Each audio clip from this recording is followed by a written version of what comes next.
This video will demonstrate how to use 922S5proxy on a Mac system. First, we open the 922S5 client and go to the port proxy page.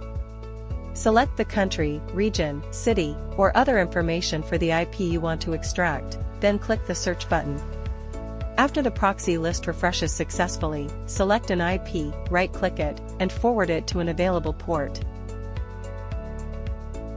Next, click on the port forward list below, find the IP you just extracted, and click the copy button on the right. Then, open the system settings on your computer, click on Network, and then find the Advanced option at the bottom right and click to open it. Find the proxy option above and click on it. Locate the SOX5 option, select it, and paste the IP and port information you copied from 922S5 into the respective fields. Afterward, click OK and then Apply. The setup is now complete. You can visit IPinfo to check the current IP information, and you will see that it matches the IP we extracted from 922S5, indicating the proxy setup was successful.